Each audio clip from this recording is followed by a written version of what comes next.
Okay.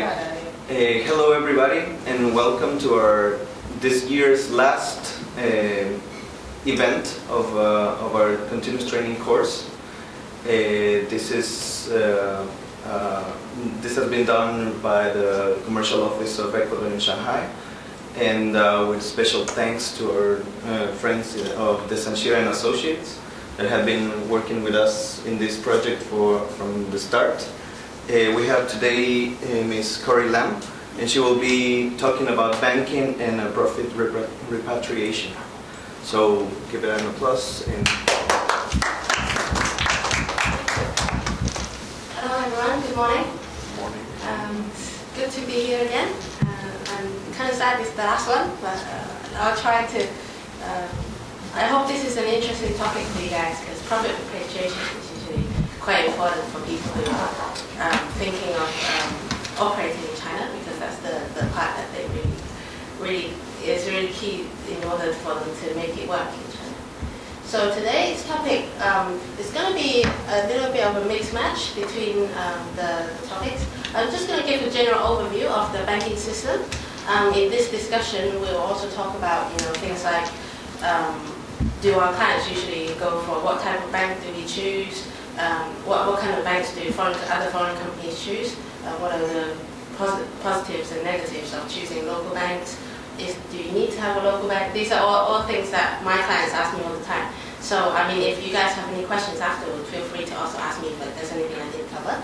And then I'm going to go into a little bit about the technicals. If you are setting up a company in China, what type of bank account do you expect to have? What are they used for? And are there any differences? And then I'll go into the repatriation of profit, which basically gives you an outline and an expectation of how frequent you can really send that profit back if you make profit. What are the tax liabilities, the tax implications when you do decide to send money back. And then at the end, I'm just going to touch base on the latest developments in banking. Particularly, you guys would have seen in the news, the free trade zone and all the changes that they're planning to do that.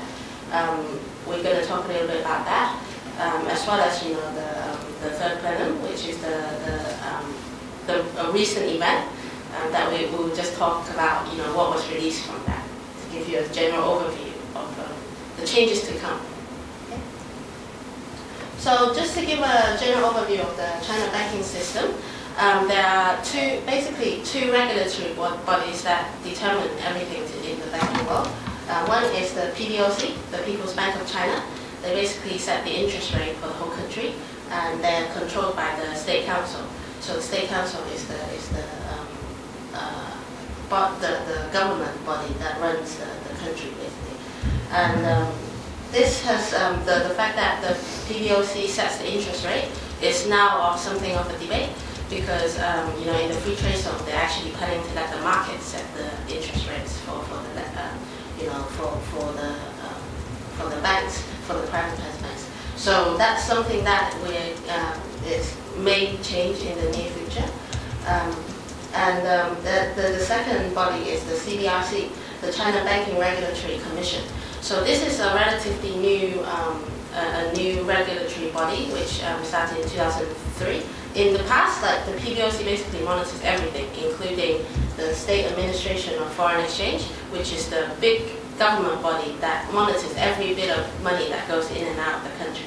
So PBOC used to monitor the whole thing, but in the last 10 years, they've separated the responsibilities out. So PBOC actually focus on making the economical changes and also setting the interest rates, while the CBRC, they're the body now that regulates SAFE, which is to do with flow of money in and out of the country. So you can say the CBRC is more setting the rules for the practical things, and that will probably affect that's probably the new regulations from the CBRC is probably most interesting for companies operating, because that will change the way you actually send money in and out of China.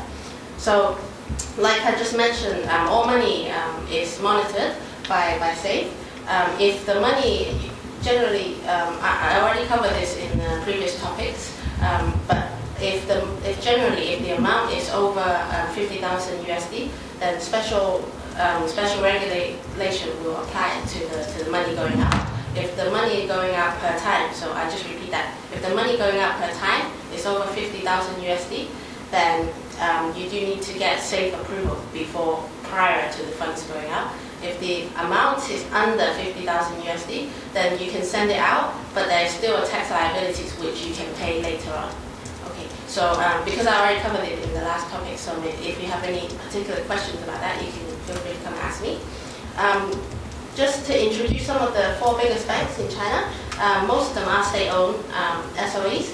So the 4 that are the major banks: Bank of China, ICBC, which is the Construction Bank of China, Industrial Commerce of Bank of China, and then the Construction Bank is the CCB, and also the Agricultural Bank of China. You see, these are the major retail branches that you see on the streets.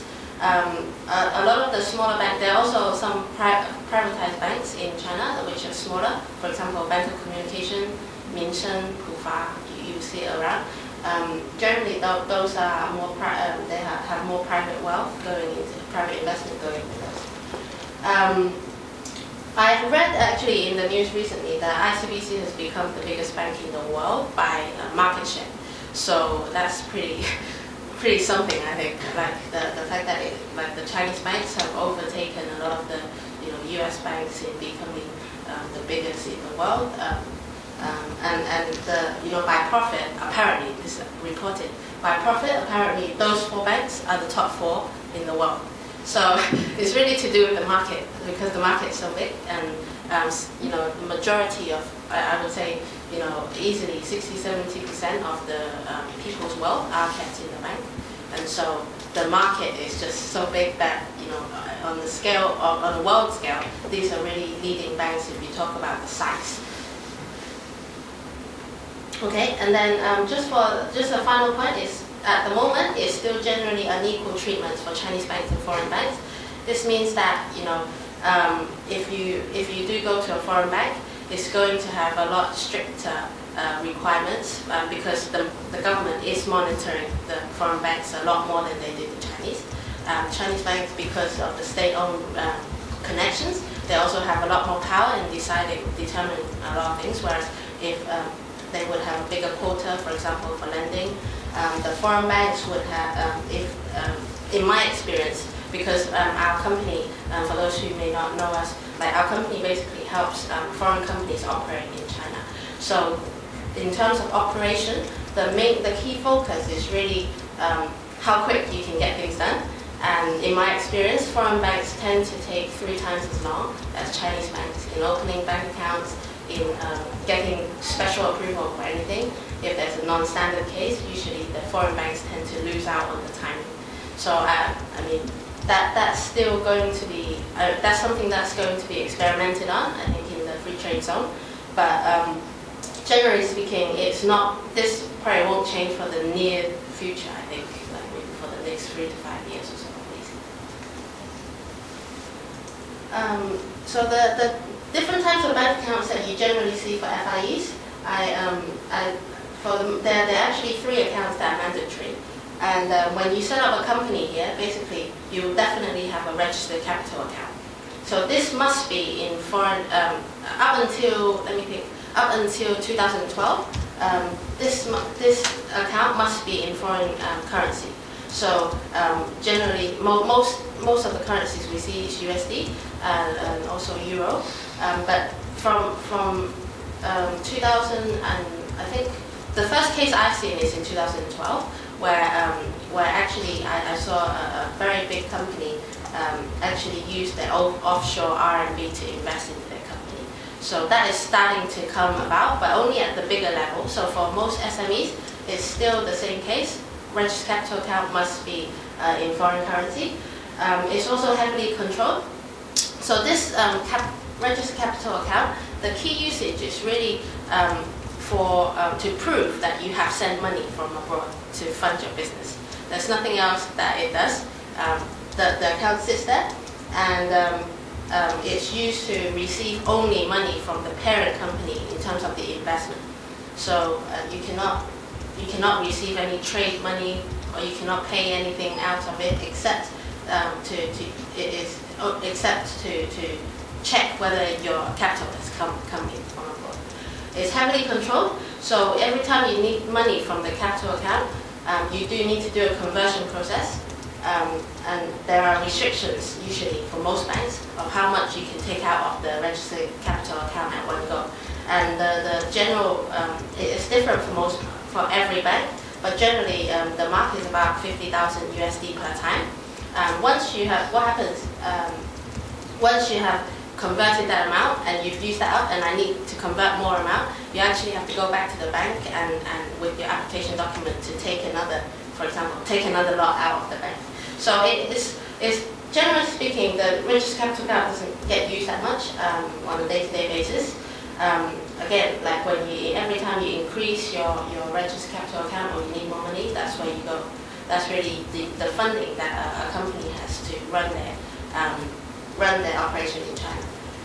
And then we come to the second bank account, which is the RMB basic bank account. This is also mandatory. So if you do set up a company here, definitely these two accounts you will definitely have.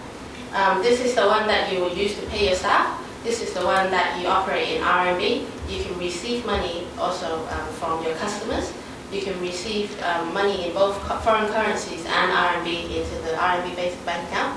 But if you should know that if, because the bank account is RMB, every time the foreign exchange does come in, there's going to be conversion required, and that will usually take 3 to 5 days to happen. This is just like a normal bank account you can use to operate your business. Okay. Let me think. Yeah, that's all I want to cover. And the third one is basically a tax account. This has This is mainly to do with payment of taxes into the local bureau. In the past, you don't really have to do this because a lot of things were done manually. But as you know, Shanghai is a very sophisticated place now in terms of banking and also taxes as well. So the tax bureau has actually recently moved everything onto online filing, tax filing, e-banking, and so on. And so the tax account is now mandatory for all companies.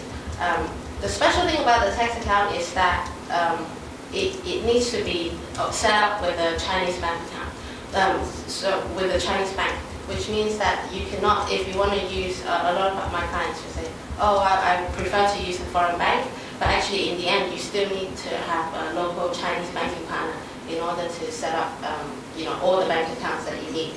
For the registered capital and RMB basic bank account, it is fine. You can basically you can set out any bank you want, foreign bank or Chinese bank. The only difference again is really timing and also documentation required. So the list you will see from I don't know, has anyone opened a bank account here for your company already? No, we don't have the tax account. You don't have a tax account? Okay. So that's really if you don't have the tax account, then you can't do the e-taxing online. So you still file manually. It's probably not as efficient as you can, but or it's actually you do have to set it up. So then for the difference, the difference is really that if you look at the list, for example, for some of the foreign banks, they may give you like 20 items to prove that you are the owner of the bank account, you're the owner of the company. But the Chinese, for the Chinese banks, usually, like that item will be no more than 5, maybe, to set up a bank account. So that gives you a comparison of the hassles if you do choose the foreign bank. Obviously, if your overseas headquarter needs to have the capability to have the same bank for whatever reason, then it may be worth it. But it should be noted that even for foreign banks, the systems, the Chinese system and the overseas system are separate.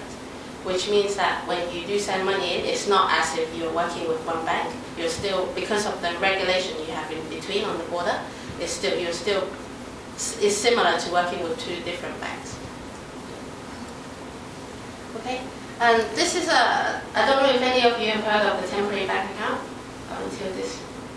So this is a relatively new option for foreign companies when they are setting up, as they're setting up. So if you imagine you're starting a new business, usually in order to set up the company, the first thing you need to do is get a lease agreement for the space, office space that you're going to rent. So that means that before you even get your license, you're going to have expenses.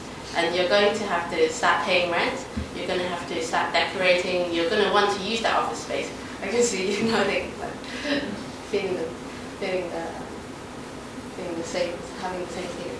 So then, like, that's usually a little bit of a pain for a company setting up, and then it makes it difficult. Who's going to pay that? A lot of landlords don't accept foreign currencies when you pay the rent. So this is a recent thing that have started, which means that you can actually set up a bank account before you get the business license. So the benefits of this is really that you can actually start doing some preparation work in RMB rather than having the head office pay all the time from overseas in order to fund your first maybe 3 months of office expense, or maybe to redecorate and all this stuff. The problem really comes from the looking after the accounting afterwards, because if you want the money that you're using to set up to be included in the registered capital amount, so it included as part of your investment, then it's generally better to set up a temporary bank account, because this means that automatically whatever you put in the temporary bank account is monitored, and that will go into your final investment in the future. But if you, for example, in the startup phase, if you just have the foreign company pay in overseas, and maybe the landlord will accept, and that's fine, but that expense will remain on the books of your parent company, and it will be very difficult to physically return this money back to the headquarters later on from an accounting point of view. So the temporary bank account does have a lot of benefits. One thing that you cannot do, that is very clear, in the regulations, is that you can only use it to pay office expense. You're not able to you cannot pay any salary. For example, in the setup period, if you do have someone working for you, you cannot run your salary through the temporary bank account, because temporary bank account exists before your company actually exists, and by law you cannot hire anyone until your company actually exists. So it's a bit of a technicality, but the other thing you cannot do is also that you cannot have any trading transactions coming in and out of the temporary bank account. So you cannot operate, because by the logic that you don't have a business license. Okay. But it does help out in a lot of other situations, like if you're making some preparation, for example, and dealing in RMB. Each time that when you have the temporary bank account, basically when you inject the capital in from abroad, it's monitored, so the same rules as per the registered capital account. And each time you need the money to pay someone, you actually need to go to the bank in person to do the conversion process. So it's a little bit clumsy that you do have to do everything manually, and you don't have e-banking and all that stuff. But the benefit at the end is really that once your company is formally set up and you have set up your final registered capital account, you can actually just convert the temporary bank account. So it's a lot simpler than the past. There are also other optional bank accounts that you can consider. Most of these are settlement accounts, the USD Euro settlement accounts. These can only be used to receive foreign currencies from overseas. So these are mainly trading accounts. If you're using this to receive payment from customer, but they want to pay you in USD, the only benefit is really that you do not have to do the conversion. So, but nowadays, based on what's happening recently with the exchange rates and stuff, most of the clients that I have, they are actually switching from receiving USD payments to Chinese payments, like almost like 100%, because of the rising value of the RMB. It's also possible to register offshore bank accounts, but this is again, this is pretty much new since 2012. So this date that I mentioned, the December 17th, 2012, is basically when the regulations started making some slight changes in terms of operational. And since then, every so often there would be a new rule that changes, what kind of paperwork you need, But all in large, the process is still the same. It's just the paperwork you need and who you might need to file it with is a little bit different. We do see it that transactions, but right now the changes are a bit slow. And the new regulation does mean that you can set up an offshore bank account, but you require safe approval and registration. And to be very honest, like I've never done one in the experience, in the last 2 years, for example. So I don't see that this is going to happen very quickly, but in the future, particularly with the free trade zone, this is probably going to open up a lot. And then obviously you can have personal bank accounts for either for you as a legal representative or for the employee, but be very clear that it's not connected. So you have to think about how that can be used. I go on to this page. What kind of banking controls are important? How does it usually work here? A lot of things now can be done online. Things are migrating. In the past, everything has to be done by queuing up, taking the number at the bank, and it costs the businesses a lot of time. But nowadays, I would say 80% of all transactions can be done online, and usually via these USB key structures, where you have 2 USB keys, you would have one admin key and one approval key, and so there's a separation of control there.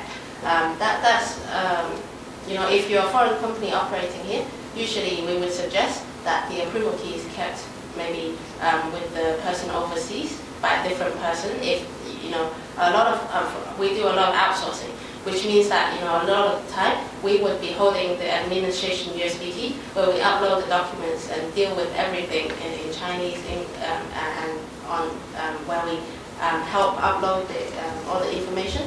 But the headquarters actually has the ultimate control. And I think that's one of the key things that I see clients worry about when they come here, because they may worry about the local management maybe doing something, and because of the systems difference, they can't really tell what's happening. And so, that's usually a very good way of solving that. There's also, when you register for a bank account in China, you have to provide, what's going to be the signature to use to make any transaction changes. You have the choice to really use a handwritten signature or use the chops. So you guys are familiar with the idea of the chops, I'm sure. So the chops, basically, we would suggest usually for operational issues, the banks actually prefer if you use the finance chops a lot of times instead of the handwritten signature, because a lot of signatures they can be faked. But it's really up to you guys. And if you're a foreign company, a lot of the cases that you would want the signature to be someone senior maybe from the management overseas, so that you don't run into trouble with the control. But the finance shop is generally more efficient, and this is used for quite a lot for day-to-day purpose. I think, and then the last point here is that the legal representative shop can be used basically to make any changes to the bank account. So if whoever that has the legal representative shop has a lot of power, they can basically close the bank account without you knowing. So if you are if you do for the foreign company, a lot of the time, they may wish for the legal representative to be someone from overseas, because it's really not really used for day-to-day stuff. So if you're the legal representative, if you have the chop, you can actually keep it overseas because you only need it for important changes. And that might be a better control, depending on what kind of setup you have in China. Okay.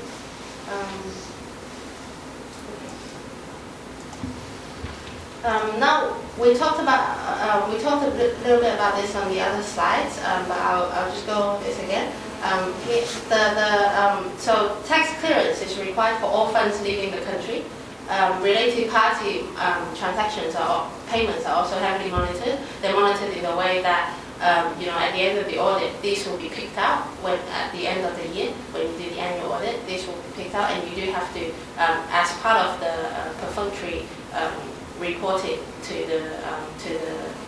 for the annual part of the annual audit, you actually do have to declare all your related party transactions at the end of the year. So it's not like they are checking very, very heavily what you're doing with that, but it's really part of the routine that you need to make. This will be monitored. This will be highlighted as you're doing the annual audit.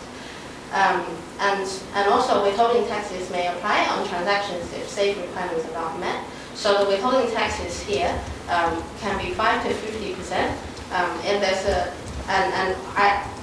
depending on the nature of the transaction, that will vary. Usually, I see that the withholding tax is more around the 10% rate, if you're looking at service fees going abroad. So that means that if a foreign company is providing you with service and you're sending money out, you're likely to have to consider what kind of withholding tax will apply to that transaction, because that's going to affect how much the other side is going to, the other party is going to get. And I just repeat here, like if you do send money overseas, the liability for the tax actually happens when you send money out. Although you may not have to pay it straight away, at the end of the year when you come to the annual audit, it does get reviewed, and you may have to, the auditor, if they do pick it up, then you would have to clear the taxes. The idea is really, at the end of the year, everything should be cleared, right? In reality, obviously, sometimes you send money out and the auditor, they're picking the transaction, they're testing. So it may be that they don't catch it, but the tax liability is still there. So I do have clients who have been sending money in small amounts for the last 5 years, and auditors have not done a very good job in picking out all of it, and the tax bureau suddenly comes after the 5 years and says, there's a lot of missed taxes. What's happening there? So that does happen because of the banking system and the flaws that, I would say, the loopholes that you do find in the banking system. The fact that only transaction over a certain amount is require payment beforehand. Okay, so that's something in the trading. I think that's very important. Okay, so the next section is about the profit repatriation. As you guys are aware, there are tax liabilities to when you decide to send money out of China, declare dividends. There are some remittance conditions which are required by law. So first of all, the prior years, basically the prior year's loss has been fully made up. If the first year you made loss, second year you made profit, but you haven't made up the loss for last year, you actually cannot send any dividends out.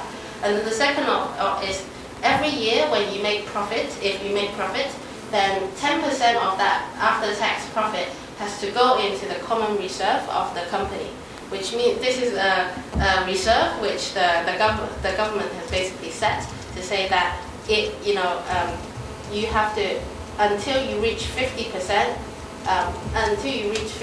mark in the reserve, you actually, every year you still have to draw 10% of your profit has to go into this reserve amount first.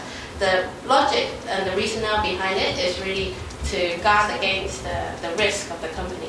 So if the company goes bankrupt, they can actually draw funds from this to cover any expenses that you might have, any liabilities that you might have to pay the staff. This is, I think this point is very different. The fact that you have to make a mandatory payment to your reserves out of your profit for example, from the West. But that's required by company law. And then obviously the taxes have to be cleared, so relevant taxes have been fully paid, and that the WOFI has sufficient cash flow. The WOFI's board of directors also need to approve through a board resolution. So if all of these remittance conditions are made, then you're able to declare dividend. You should note that this generally profit repatriation can only happen within a window during the year, once every year. And so you can only do it after the annual audit has been completed and it's confirmed what kind of tax liabilities you have, and then you have already cleared your taxes as part of the corporate income tax return. And after that, it's usually around April every year that you can actually make an application to send money overseas. So it's not like this is different to the West, where you can basically declare dividend whenever you want. But for China, you can generally only do it once a year. So if that's very different. There's also different dividend tax rates that we talked about. If you do use a holding company, then it's possible that you could get a reduction overall of the dividend tax that you need to pay. If you have a Hong Kong holding company or Singapore holding company, though, you do have to prove to the government when you're applying, making the application, that this holding company has real business. So it's not just a shell company that you use to put in the middle in order to get the reduction. And so this is now becoming stricter the way they approve the money going out. So it is possible that when you have, even though you have a Singapore or Hong Kong holding company in the middle, when you apply for the profit repatriation, they might say, you don't have all the documents that we need, and we don't think that your Hong Kong holding company is a real beneficial owner, and so actually I'm going to slap the 10% tax on you anyway. So that is very possible, and recently, the requirements for certification has really increased from the tax bureau. Before, if you have a Chinese Hong Kong company, okay, you get 5%, and it's almost like a tick as soon as you have a Hong Kong company. In the recent years, and particularly the laws regarding beneficial owners have been clarified this year. I don't know if any of you are aware. So that means that that generally states the attitude that the Chinese government is really going to tighten up on the way they approve, how much withholding tax you pay when you make the profit repatriation to overseas. So unless there is an applicable double tax treaty with the country where you're sending the profit, it's usually 10%, or you can. Some countries are, for example, Austria, it's like 7%. Some countries, all countries are at different rates. Generally, 0, 5, 7, 10. A lot of the reductions are at 5%. So it's important when you're setting up to decide, what kind of holding structure you have. Correct. Sorry, if you have double tax treaty, is 5% or? It's not always 5%, but you can get a reduced rate. So for Hong Kong, it's 5%, for example, but for Austria, it's 7%. Oh. For some countries, very rare, tax havens usually, it can be 0%, but I think there's only one country, and I can't remember which. I think something like Bermuda or that kind of tax haven location. So it's very rare that it's 0, but most of the time the reduction is 5% from most countries. And then the dividend is withheld at source, and the WFI should be the withholding tax agent.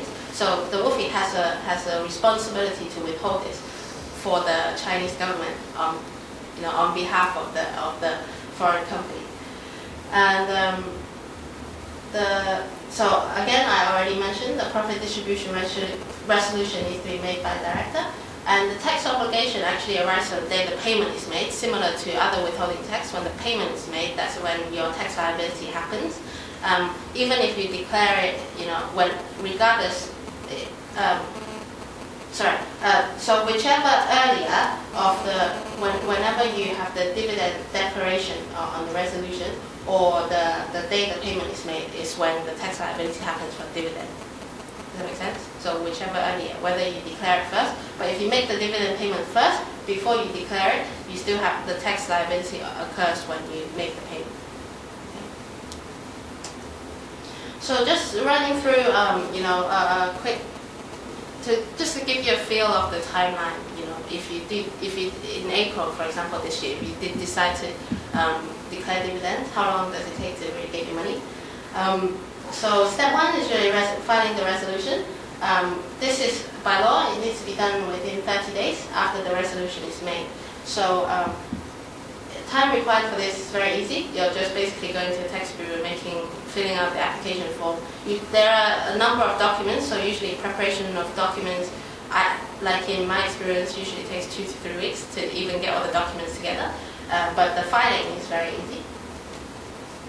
And then step 2 is, if you do have a reduced dividend withholding tax rate, then you can apply for this.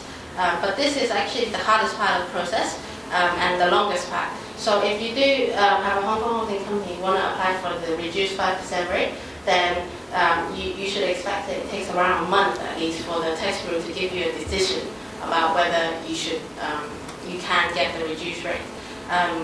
Because of the recent changes of beneficial ownership definition, there's bound to be challenges of, there will be cases where maybe the Shanghai the state tax bureau says, no, you cannot get the reduced rate, but the company still insists, because for profit that could be a big amount, just 5%. And so in order to do that, there are now processes for you to go to the higher authorities, to the municipality authorities, to challenge this. But this is going to take. If that does happen, you should expect that it would add another month onto the time that you receive your dividend. I don't know whether it's a deterrent tactic, whether the delay will make it less encouraging for companies to make dividends, but it's one of the things of China. Well, this is not really relevant before 2007. And then the documents that now they're requiring you to produce in order to get the exemption, you need a tax residence certificate of the place where you are sending the dividend. So you have to prove basically that the holding company is a genuine operating company, and that's how they monitor it, by asking you to produce, for example, Hong Kong tax residence certificate. If you do not have that, then obviously you have not paid any taxes in China, in Hong Kong, and then they'll automatically reject it, basically.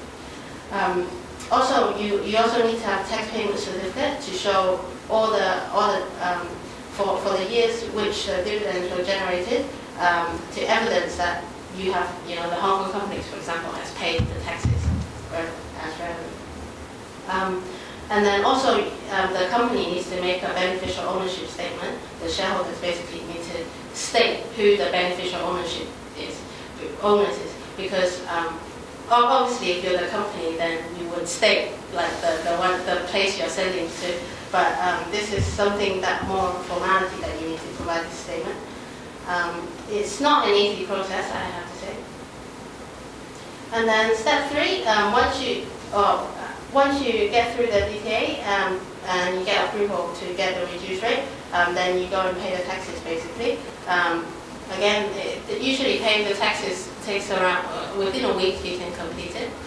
Around 3 days is probably quite normal. And then finally you would be making remittance for overseas payment. So that would take another week if we just provide some, usually 3 to 4 days we'll do. So if you add all of those together, if you are applying for a reduced rate, it could take a minimum of 3 months to really get through the whole process.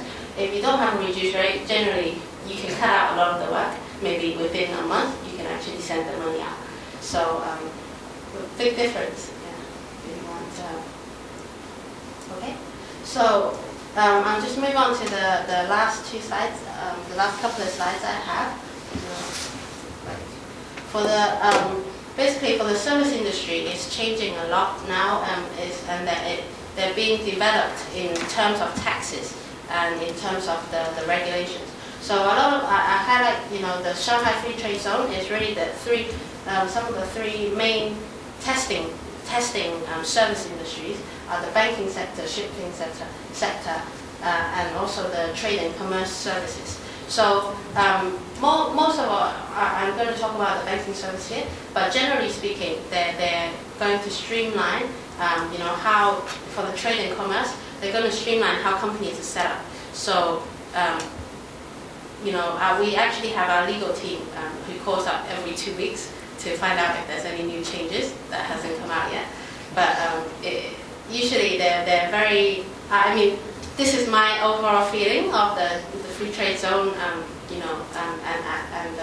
kind of the regulations and how it's come out. The overall feeling is that the people in charge, they're not really sure what's going to happen either. When you ask them, they will just say, usually the general response is, just make the application and then we'll see how it goes. I don't know if you made the inquiries as well. So it's a little bit frustrating, a little bit like the social insurance for foreigners. So we have, equally, we have our staff calling up every 2 weeks to monitor the situation. And every time they're like, no, not yet. But you ask them, any indication of when it might happen. And actually the staff here, the helpline, they don't really make decisions. So it's a very common situation in China, I think.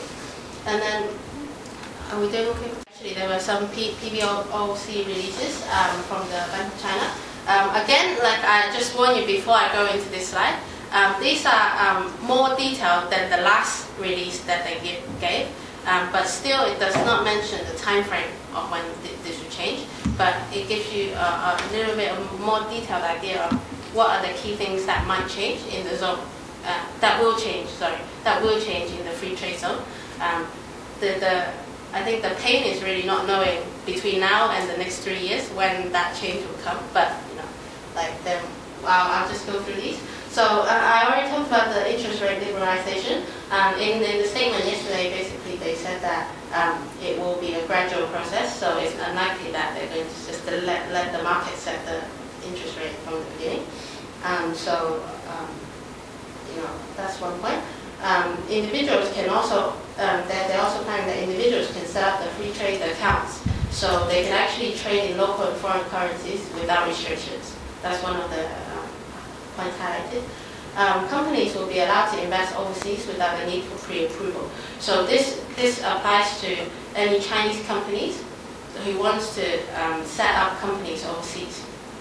So if you're a Chinese company in the past, you do need to apply for safe approval in order to go overseas, and you have to state very clearly, what you're going to do. And generally, approval is only given for companies set up overseas. So if you want to invest in property overseas, generally that approval is going to be very difficult to get. So that's, I think that will be one big difference, is that both Chinese companies or maybe WOFIs who are established here, there will be more freedom how you use that profit. So in the past, you can only send it overseas really via profit repatriation, but one of the things coming maybe on the horizon is really that it's possible that the profit you do generate here, maybe you can use that to invest into another subsidiary, maybe in Asia, overseas, and that's a different approach to what's been seen. Also, so the next point is Chinese individuals in the free trade zone, they'll be allowed to invest into foreign markets without applying for approval. So that's more to do with individuals. Foreigners can invest into local securities market, which wasn't allowed before. Companies in the free trade zone can also borrow offshore funds. So this is interesting for companies because, as I explained in previous, the traditional model is that there's a limit on how much loan you can get from your foreign company, and that's traditionally 30% of your total investment.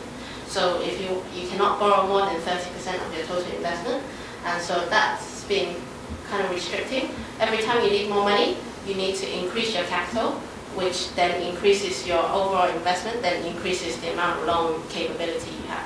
And it's not very efficient because every time you do have to increase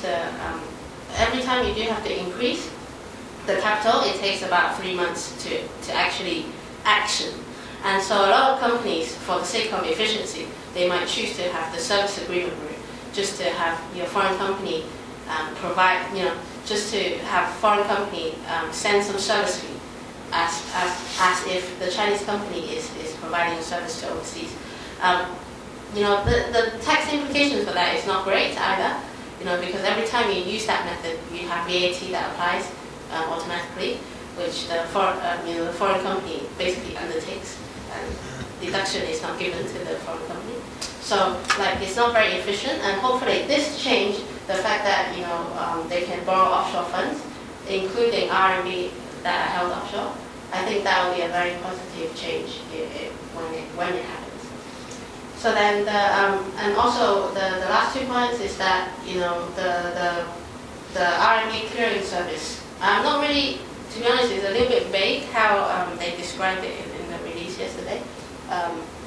That the financial institution could provide RMB clearing service to cross-border e-commerce business. So does this mean that even for overseas e-commerce business, you're just selling directly from overseas, that you can still use RMB to deal? This is not really clear in the release. So that's what it said.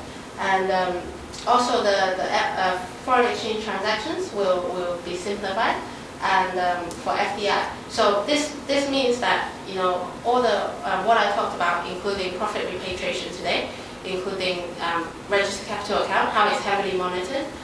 Those two are the main things that will probably go after when this opens up, when this change. In theory, you would not have to wait the 3 months in order for the money to come in. When the money does come in, you do not have to go through the processes of getting capital verification, which can cut out 2 weeks of your time, really. So that's the general idea, really, to make it more efficient, more simple and simpler, and also more efficient. The third plenum, which happened 9th to 12th November, these are, this is always in the news, and this seems to be a little bit secretive, and it's a little bit mysterious, and no one knows what really they talk about. But it's usually this is where the reform starts. The ideas for reform start, and then, as you guys know, there's also another meeting in March every year, and that's when if there are any action to be taken from the third plenum, that's when it will happen. So I hear the third plenum, because it's a little bit secretive, it does affect a lot of things that happen in Beijing around the time. And for our company, apparently the internet was down because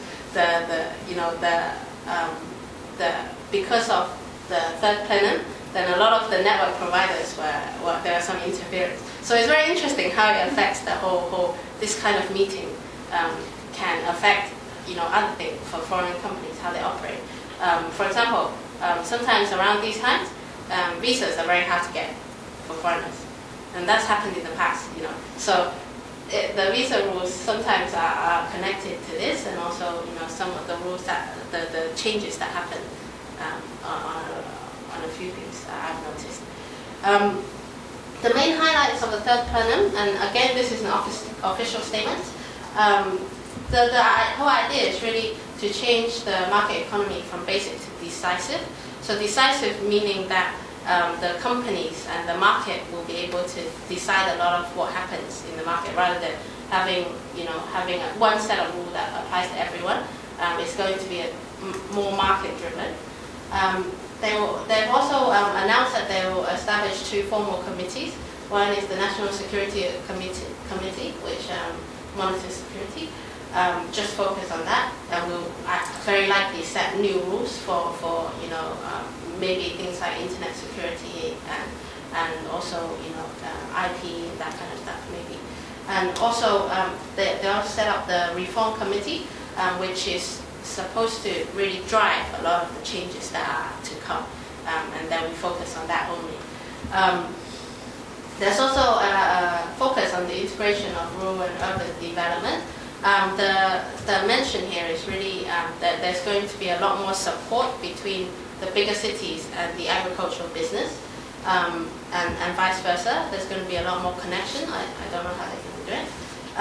There's also further globalization, which is a very general statement, improvement of judicial systems, and improvement of anti-corruption. Those last two are really to be expected that they're going to announce, given the recent experience, maybe in the last couple of years, and the importance in the news. So that's basically the key points that we've plucked out from the third plenum, and that's the end of my presentation today. It's a little bit general, and at the end I just wanted to finish that up to see, to give you a feel of what's coming from the banking sector. Okay, Cory? Yeah. I have a question. I've heard, and this is very secret apparently, or they're trying to also keep it very low, that foreigners will be able to open accounts, like our companies here, equally like with the same amount of investment that Chinese, the local. You mean lower? You mean invest for the registered capital? Open up. Can you explain a little bit more about what you mean? I'm not quite certain, because it's basically some, like, it's a rumor I heard, and yeah, that basically it's going to become easier as a foreigner in China, like with a resident permit, to open and set up a company without having to go through the woofy normal process. I've not heard that, but what I have heard is that there are two things. One is the registered capital amount, just to confirm that by law the minimum amount is the same for Chinese and foreigners. So the minimum amount is 100,000 RMB by law, but practically, generally, when you go through the approval, they'll ask for more from the foreign company. That's just a general trend. What's going to happen in the free trade zone, as the free trade zone and development happens, is that they're removing a lot of minimum capital requirements for special industries. So that does mean that, in theory, the legal minimum will be a lot lower. Previously, for example, if you wanted to set up a transportation company, there's minimum requirement, I think, like at least 5 million for an international freight forwarding agency, something like that. But they may remove that. So it may be that in the future, a lot of these where there's a very high bar set for the foreigners to come in for these sectors, they will remove it, which means it will be a lot more equal in that sense. That's from the law side. Again, practically, we don't know what's going to happen when they actually go through the approval process. Whether they're going to enforce some kind of soft requirement, we don't know that. The second thing is really the establishment process, because you know that a Chinese company setting up will generally only take 2 months, maybe.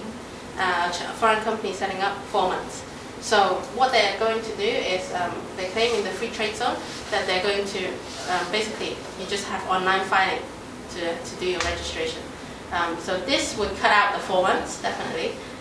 It does not mention whether the registered capital will still need, when you set up a bank account, for example, whether you still need to have time to set that up. But it does say that the initial approval process, which at the moment, if you're not in the, normally for a company it takes 2 months to get to the business license stage, that will be significantly reduced. The first part. I can't speak for the other part because I have not read any news on that. But those are the two things that would affect the foreign companies as the new regulations come. I don't know if that answers your question, or maybe it ties in with some of the things you had. Probably. Okay. Anything else? Well, I sent you a question before about the travel agencies that want to establish in the free trade zone. Mm-hmm. This is for the entrepreneur that wants the. Sure. I know. Okay. Well, I've heard that if you establish a travel agency in the free trade zone, you don't need this agreement between a Chinese company and. Is that true? That's not the direction is right, but they've not released that yet. So I cannot speculate whether that exact rule will come out. But they have said that they're going to remove the restriction for that industry for foreign companies. Okay. So they have said that, but it's still very wide at the moment. So I don't know exactly whether they will remove the particular agreement that you're talking about. Okay. Okay. Also, I read that already there are 6,000 companies registered for the free trade zone, and most of them are trade companies. Is that? I'm not really sure of the latest number. I think a lot of people have applied, but I don't know whether they have gone through the process completely. Yeah, that's what I was going to ask. Yeah, I'm not really sure. I do get a lot of clients asking, and we do ring up a lot. We do ring them a lot to find out, whether there's any practical difference. Okay. Yeah, I think more to There's come. nothing concrete. Yeah. There's nothing that I know of. Yeah. Okay. Thank you. Any other question? No? Okay.